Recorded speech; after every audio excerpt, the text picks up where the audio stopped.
Hi everyone, I am doctor Kashika Jain और आज इस वीडियो में मैं ओसीडी के उस टाइप के बारे में बात करूंगी जिसमें किसी इंसान के दिमाग में बार बार थॉट आता है कि उसके घर के ताले, कुंडे, दरवाजे खुले छूट गए हैं और उनको कोई बहुत ज़्यादा नुकसान हो जाएगा। ऐसे लोगों को नुकसान के बारे में इतनी एंग्जाइटी होती है, इतना फियर होता है कि वो बार बार या तो अपने घर के दरवाज़ों को, खिड़कियों को, तालों को चेक करते रहते हैं, या फिर कुछ लोग गैस को चेक करते रहते हैं, या फिर अलमारी का ताला लगाकर या गाड़ी के लॉक को बार बार चेक करते रहते हैं। यानी कि किसी भी चीज़ को बार बार चेक करना, ऐसे लोगों को चेकर्स कहते हैं। और इस तरीके की ओसीडी में व्यक्ति के दिमाग में ये थॉट आता है कि उसने अभी जिस भी चीज़ को लॉक किया है वो लॉक उसने ठीक तरीके से नहीं किया, और इसकी वजह से दिमाग में फियर पैदा हो जाता है और इतना एंग्शियस हो जाते हैं कि बार बार वो उस चीज़ को रिपीटेडली चेक करते हैं। कुछ लोगों को 3-4 बार चेक कर कर सेटिस्फैक्शन मिल जाता है, लेकिन वहीं कुछ लोग 10 बार, 20 बार, 50 बार भी चेक करते हैं। अच्छी तरीके से खींच कर उस डोर को चेक करने के बाद भी उनको फिर थोड़ी देर में ये थॉट आ जाता है कि शायद उनसे कोई गलती हो गई है और उनको ऐसा लग रहा है कि उन्होंने अच्छे से चेक किया है बट किया नहीं है। इससे किसी भी इंसान की लाइफ बहुत मुश्किल हो जाती है, क्योंकि बहुत टाइम वेस्ट हो जाता है और कॉन्फिडेंस बिल्कुल लूज़ हो जाता है। और कई बार आपके आसपास जो लोग होते हैं वो भी आपको नोटिस कर कर आपका मजाक भी उड़ा सकते हैं, या फिर जो आपके फैमिली मेम्बर्स होते हैं वो इस बात से इरिटेट हो जाते हैं, क्योंकि उनको पता है कि जो चीज़ आपने अभी की है वो बिल्कुल सेफ़ है, उसमें कुछ भी ऐसा नहीं है कि आपको इतनी बार चेक करने की ज़रूरत पड़े। लेकिन इन लोगों के दिमाग में बार बार वो विचार इतनी सीवियरिटी से आता है कि इनको ऐसा लगता है कि अगर इन्होंने अभी के अभी उठकर उसे चेक नहीं किया तो फिर कुछ ना कुछ अनहोनी हो जाएगी और सारा का सारा दोष इनके ऊपर आ जाएगा। तो उस डर की वजह से इनको कंपल्शंस आ जाते हैं कि ये बार बार चेक करते हैं। जैसे कि मेरे पास एक मेरे क्लाइंट थे, सो उनको क्या था, उनको यही चेकिंग वाली प्रॉब्लम थी।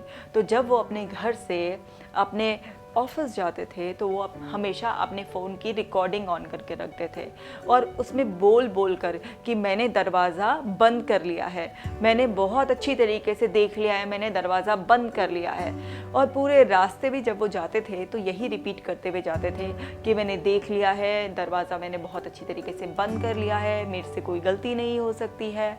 लेकिन जैसे ही वो आधे रास्ते चलते थे तो फिर उनको इतना ज़्यादा एंग्जाइटी होती थी, वो अपनी गाड़ी घुमाते थे और वापस जाते थे और फिर चेक करते थे और कॉन्टीन्यूसली उनके मोबाइल की रिकॉर्डिंग ऑन रहती थी, क्योंकि इसकी वजह से उन्हें ये भी फियर्स आ गए थे कि कहीं ऐसा नहीं है कि उनकी वजह से किसी और का नुकसान हो जाए।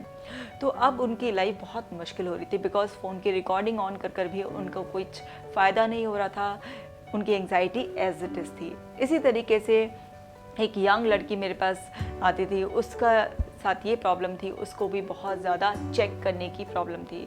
लेकिन उसको चेक करना ये केवल ताले, कुंडे या गैस नहीं था, वो जो भी पढ़ती थी उसको बार बार चेक करती थी, जो भी लिखती थी उसको बार बार चेक करती थी। मतलब एक ही कॉन्सेप्ट को 10 बार, 20 बार बार बार पढ़ना, चेक करना और उसके बारे में एंक्शस रहना कि उसने जो पढ़ा है वो ठीक नहीं पढ़ा है, उसे कहीं और से पढ़ना चाहिए। तो वो एक ही इन्फॉर्मेशन को बार बार उसका माइंड रोटेट करता रहता था और वो एंग्शियस रहती थी और वो चेक करती रहती थी कि उसने कॉपी में जो भी लिखा है वो सही लिखा है या नहीं लिखा है। उसकी टीचर उसको डांटेंगी, कहीं ऐसा ना हो कि सबके सामने उसकी इंसल्ट हो जाए। तो उसके अंदर इतनी एंग्जाइटी प्रोड्यूस होती थी कि वो अपना अगर एक क्वेश्चन का आंसर लिख रही है तो कम से कम उसे 40 से 50 बार चेक करती थी। इसी तरीके से एक हाउसवाइफ का केस मैं आपको बताना चाहती हूँ कि उनको भी ये चेकिंग की बहुत ज़्यादा प्रॉब्लम थी। तो वो किचन में काम करना उनके लिए इतना डिफ़िकल्ट हो गया था, जिसकी वजह से वो बार बार उनको ये वहम रहता था कि गैस की नॉब उन्होंने सब्जी बनाने के बाद बंद की है या नहीं की है। उनका एक छोटा बच्चा था 6 साल का, तो उन्हें ये लगता था कि अगर उनसे गैस खुली रह गई तो कहीं ऐसा ना हो घर में आग लग जाए, और आग लग जाए तो मेरा बच्चा खेलता खेलता यहाँ पर आ जाएगा, वो भी जल जाएगा, हम सब जल जाएंगे, हमारा घर ही पूरा तबाह हो जाएगा। तो उनको इतना ज़्यादा डर लगता था, तो वो हर समय अपना बार बार समय जो है वो किचन में ही बिताना पसंद करती थी, बार बार छू छू कर देखती थी गैस को। इस वजह से कई बार उनके गैस के जो नॉब है वो भी लूज़ पड़ जाते थे और उनको बार बार रिपेयर कराना पड़ता था।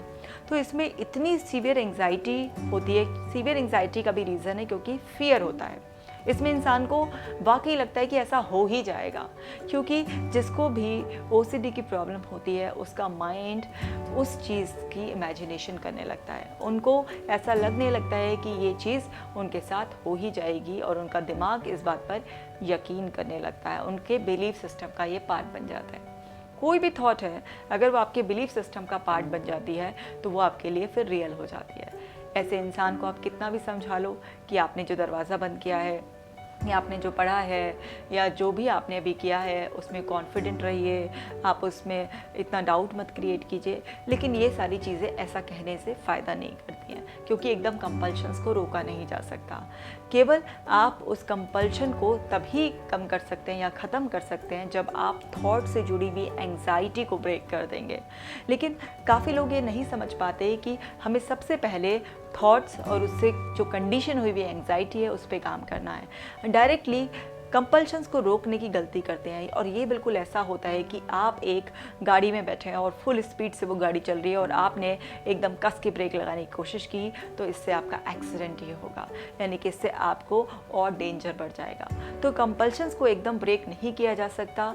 सबसे जो अच्छा तरीका है वो ये है कि थॉट से जुड़ी हुई एंग्जाइटी को कंट्रोल करना। और अब इसको कैसे कंट्रोल करते हैं, डेफिनेटली मैं इसकी टेक्निक ज़रूर शेयर करूँगी। आप मेरे साथ जुड़े रहिए, और ये वीडियो अगर आपको लगता है किसी के भी काम आ सकता है तो उससे अभी की अभी शेयर कर दीजिए। और आप किसी और टॉपिक पर वीडियो चाहते हैं तो वो भी आप कमेंट सेक्शन में लिख सकते हैं। और अगले वीडियो को देखने के लिए चैनल को सब्सक्राइब कर लीजिए।